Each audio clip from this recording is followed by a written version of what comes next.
Hello everyone, welcome to our YouTube channel again.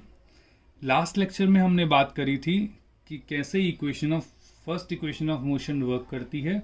उसके हमने अलग अलग 6 केसेस देखे थे और उसके बाद हमने उसके ऊपर 3 न्यूमेरिकल्स भी करे थे जिसमें हमने अलग अलग चीज़ों की वैल्यू निकालनी थी। फर्स्ट इक्वेशन ऑफ मोशन में हमने ये भी देखा था कि फर्स्ट इक्वेशन ऑफ मोशन में कहीं पे भी डिस्प्लेसमेंट की बात नहीं होती, क्योंकि हमने लास्ट क्लास में देखा था कि 5 वेरिएबल होते हैं तीनों इक्वेशन ऑफ मोशन के अंदर, और हर इक्वेशन के अंदर 4 वेरिएबल होते हैं। तो फर्स्ट इक्वेशन के अंदर हमने देखा कि डिस्प्लेसमेंट वेरिएबल नहीं पूछा जाता। जबकि जब मैं सेकेंड इक्वेशन देखता हूं तो इसके अंदर डिस्प्लेसमेंट होता है, इनिशियल वेलोसिटी होती है, टाइम होता है, एक्सेलरेशन होता है, अगेन टाइम होता है, लेकिन फाइनल वेलोसिटी या वी की कोई बात नहीं होती, क्योंकि वी हमारी फाइनल वेलोसिटी है तो इसकी कोई बात नहीं होती। तो कहीं ऐसा क्वेश्चन आए कि जहां पे फाइनल वेलोसिटी को आपको पढ़ के समझ में आए कि फाइनल वेलोसिटी की कोई बात नहीं हो रही है, तो वहां आपको सेकेंड इक्वेशन ऑफ मोशन लगानी चाहिए। अब लास्ट लेक्चर में हमने ये भी देखा था कि u और एक ऐसी क्वांटिटी है जो हर इक्वेशन में दे रखी है। तो u और a की वैल्यूज हमें पहले निकालनी चाहिए, राइट। अब पहले हम इनके ऊपर केसेस देखते हैं और उसके बाद फिर हम इनसे रिलेटेड क्वेश्चंस भी करेंगे, right.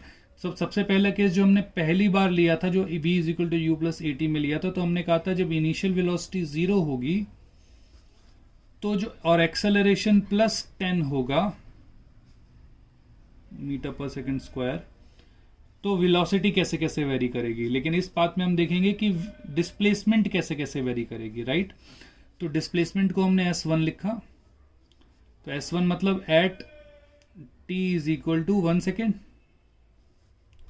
Eight t is equal to 1 second S1 क्या बोलेंगे हम, ut plus half AT square. ध्यान से देखिए u और t, ut अगर मैं बोल रहा हूं तो इसका मतलब है u multiply by t, plus अगर मैं हाफ AT स्क्वायर बोल रहा हूं तो हाफ मल्टीप्लाई t और t का भी होल स्क्वायर। ए टी का दोनों का होल स्क्वायर नहीं है, ए इंटू टी का होल स्क्वायर है, राइट। तो अब हम देखते हैं कि वैल्यू डालें तो क्या रहता है। तो t is equal to 1 second डालना है इसमें वैल्यू। तो देखिए इनिशियल वेलोसिटी क्या दे रखी है, 0, टाइम कितना 1 second, plus half into acceleration कितना 10, टाइम कितना 1 और 1 का भी होल स्क्वायर। तो ध्यान से देखिए 1 इंटू 0 तो 0 हो गया, तो 0 तो हटा देते हैं, प्लस हाफ इंटू 10 इंटू 1, तो ये कटेंगे तो क्या 5 आ जाएगा। तो हेंस आंसर आ जाएगा 5 मीटर पर सेकेंड। तो ये हमारा डिस्प्लेसमेंट हो गया 5 metre per second after 1 second.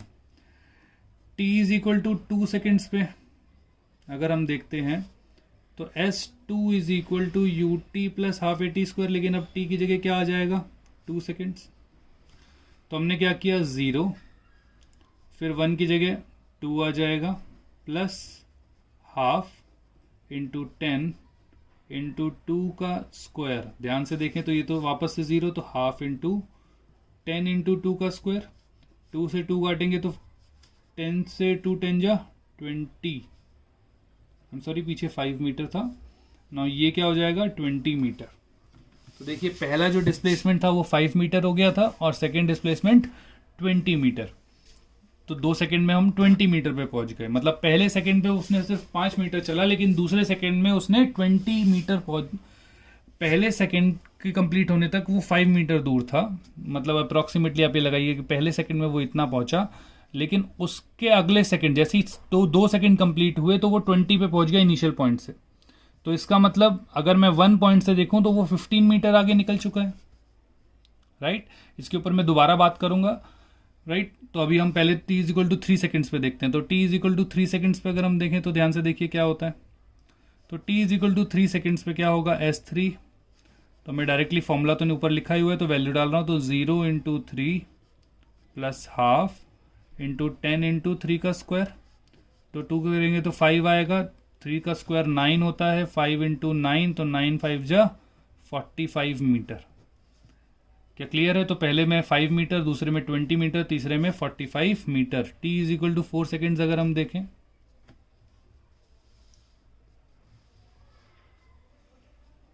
t is equal to 4 seconds अगर हम देखें तो S4, अब मैं 0 भी is equal to 0 × 4 plus half into 10 × 4 का स्क्वायर, हाफ इंटू 10 × 4 का स्क्वायर 16 होता है, 8 आएगा तो क्या ये 80 मीटर हो जाएगा।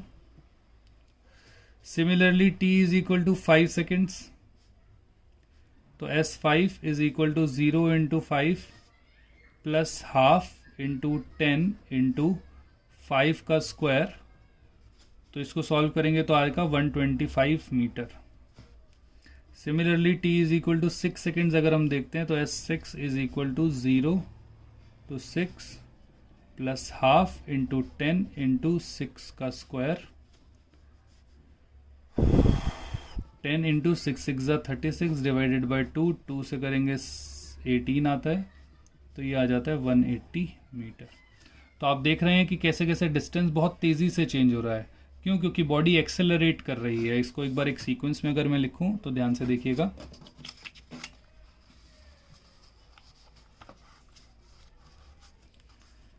तो S1 जो हो था वो 5 मीटर था, S2 जो था वो क्या हुआ 20 मीटर हुआ, S3 हुआ 45 मीटर, S4 हुआ 80 मीटर, S5 हुआ 125 मीटर और S6 हुआ 180 मीटर। आप ध्यान से देखेंगे कि जो डिस्टेंस है वो लगातार बढ़ता चला जा रहा है।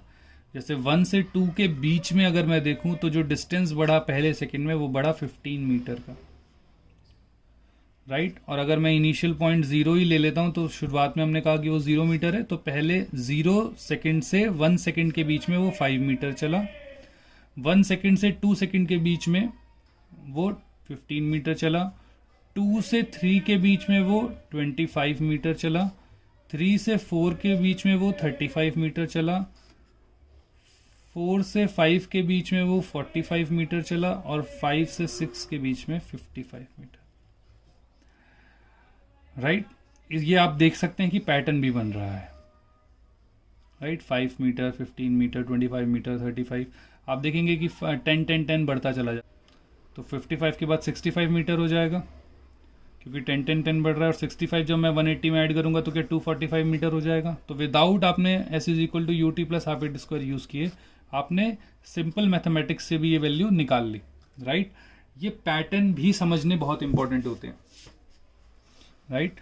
अब अगर इस पैटर्न को थोड़ा और ध्यान से देखें तो 5 15, तो ये सब देखिए 5 के टेबल में आ रहे हैं, 5 1 ज़ा 5 3 ज़ा 5 25।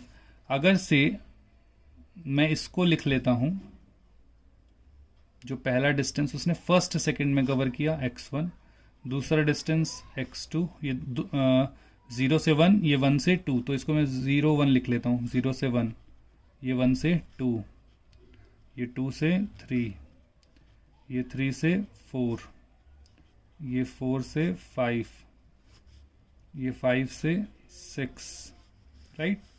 तो आप देखेंगे सब 5 के मल्टीपल है। तो अगर मैं इसको 5 से डिवाइड कर दूं तो जो रेशो आता है वो आता है 1 3 5 7 9 11। तो आप देखेंगे ये सारे ऑड नंबर्स हैं, और ये हमेशा जब भी कोई बॉडी एक्सेलरेट करेगी, I am again repeating it, जब भी कोई बॉडी एक्सेलरेट करती है, एक्सेलरेशन होती है, यूनिफॉर्म एक्सेलरेशन जब एक बॉडी के अंदर होती है, तो जो डिस्टेंस ट्रैवल करता है वो हर एक सेकंड में वो इस 1:3:5:7 इस तरीके से वेरी करता है। और इसके ऊपर आप बहुत सारे क्वेश्चंस देखेंगे, राइट। तो ये स्टार्टिंग में इसीलिए मैं एक बार रिलेट कर रहा हूँ, जब दोबारा इसके ऊपर एक और फॉर्मूलेज आएंगे तो वो भी मैं एक बार रिलेट कर दूंगा। बट यस, हमें ये ध्यान रखना चाहिए, तो कहीं पे भी हमें distance travelled in nth second उसे बोला जाता है, तो उसका जो रेशो होगा वो ये होगा 1 3 5 7। एक सेकंड के अंदर जो हम रेशो चलते हैं, और कॉन्टिन्यूस अगर हम एक सेकंड के बाद जब अगला सेकंड देखें, और ये इक्वल टाइम इंटरवल के लिए होगा। अब इक्वल टाइम इंटरवल के लिए कैसे समझाने के लिए, तो ध्यान से देखिएगा, मैं इसी चीज को आपको दोबारा लिख के दिखा रहा हूं, ध्यान से देखिएगा।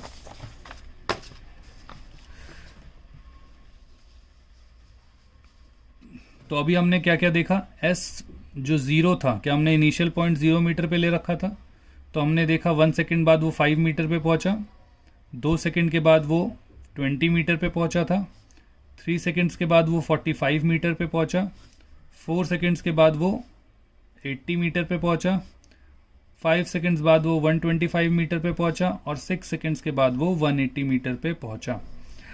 जिन बच्चों को ये थोड़ा डिफिकल्ट लगे वो इस पार्ट को स्किप भी कर सकते हैं, क्योंकि ये 9 से थोड़ा बढ़ के ओलंपियाड लेवल पे आ गया है, right.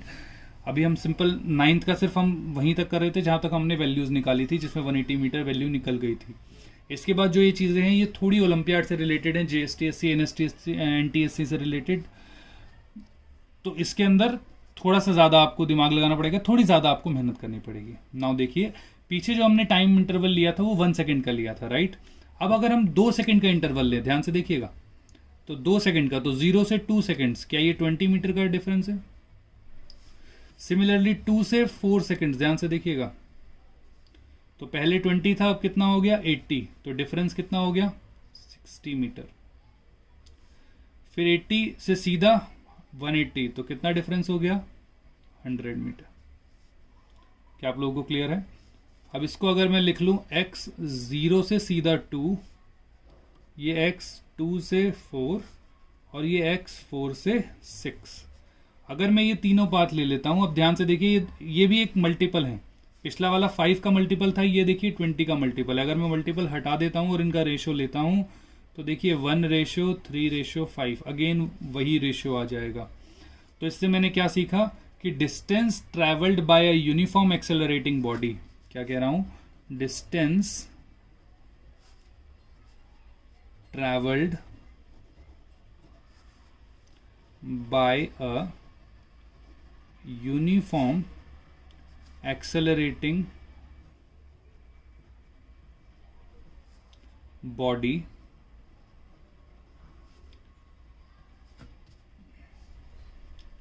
in equal time interval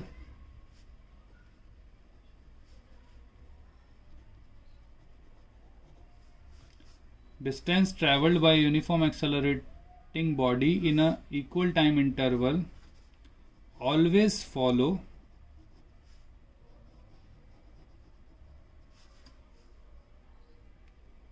1:3:5:7 and so on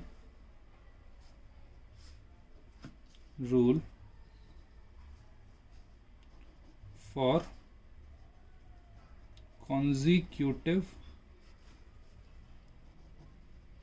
path traveled in every second. हो सकता है इंग्लिश ऊपर नीचे हो, लेकिन इंपॉर्टेंट चीज जो इससे समझ में आई वो क्या, कि अगर बॉडी यूनिफॉर्म एक्सेलरेटिंग है और अगर हम इक्वल टाइम इंटरवल ले रहे हैं, जरूरी नहीं है 1-1 सेकंड ले, हम 2-2 सेकंड ले सकते हैं, हम 3-3 सेकंड ले सकते हैं, हम 1/4 1 सेकंड को 1/4 में डिवाइड कर सकते हैं, लेकिन जो डिस्टेंस ट्रेवल्ड होगा वो हमेशा 1:3:4 5:7 को ही फॉलो करेगा। इससे बहुत सारे क्वेश्चंस हमारे बहुत इजीली हो जाएंगे, जिनमें जनरली हमें कैलकुलेशन करने की भी जरूरत नहीं पड़ेगी, राइट। तो इन चीज़ों को थोड़ा आपको ध्यान रखना पड़ेगा, राइट। इस चीज़ के अंदर ज़रूरी क्या है कि इनिशियल वेलोसिटी जो होगी वो 0 होनी चाहिए, पहली चीज़, और बॉडी जो है वो यूनिफॉर्म एक्सेलरेटिंग होनी चाहिए।